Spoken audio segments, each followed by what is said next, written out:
Hi, I'm Spencer Linfield.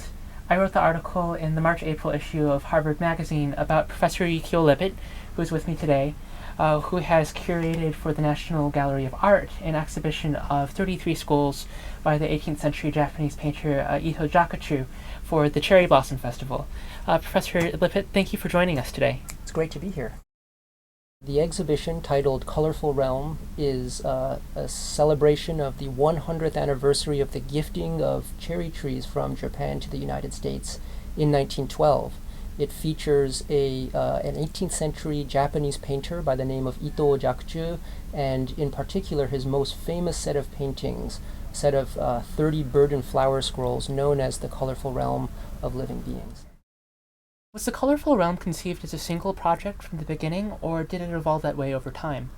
Colorful Realm probably began as a set of bird and flower paintings, which are generally auspicious and decorative in nature. But at some point during its evolution, it was repurposed to serve as the backdrop for a Buddhist ceremony at the Zen monastery Shokokuji. And that's what makes it anomalous. It's a decorative work that became a religious painting, in essence. Who would have been the original intended audience for this set of paintings? Its audience would originally have been those members participating in the Buddhist ceremonies that it served as the backdrop to. But over time, it became very famous in the city of Kyoto, and people flocked to see it to when it was on those rare occasions when it was brought out at Shokokuji. How do these paintings in the Colorful Realm series compare to other Japanese paintings of the same time period?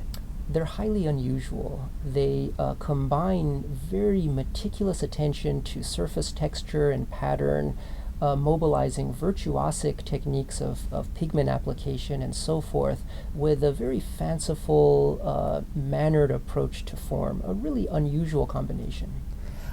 What was the Japan of Jaku's time like politically, socially? Well, Japan used to be characterized during this period as a closed society, but recent commentary has focused on how open Japan was to trade, the influx of ideas and objects, not just interregionally within East Asia, but globally through its trade with the Dutch East India Company and so forth. At the same time, socially, Japan was characterized by a status society in which society was defined according to different status groups: the warrior group, urban commoners, peasants, and Jaku was born into the merchant status group. And that's important because in the previous century, most Japanese painters belonged to official studios serving the warrior status group and elite status groups in general. But in Jaku's era, most of the innovative painters of his time were merchants. And this probably meant that they were less obligated to follow the protocols of prestigious painting of the era. And this political, international, social dynamic is definitely imprinted on Jaku's painting.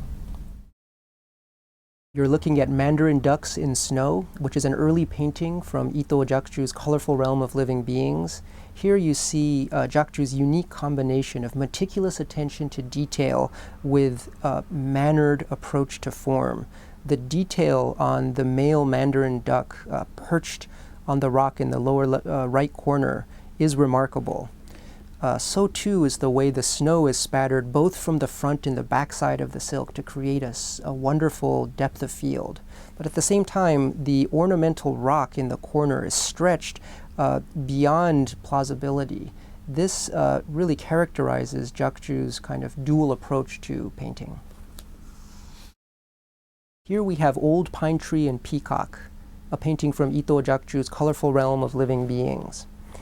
Here, Jaku's virtuosity is manifest in the lace-like white plumage of the protagonist peacock, but at the same time note its golden glow, which is achieved by applying yellow ochre pigment from the backside of the silk surface in such a way that it is visible in a kind of dull, muted manner through the weave from the front side, resulting in a kind of inner glow or essence to the bird.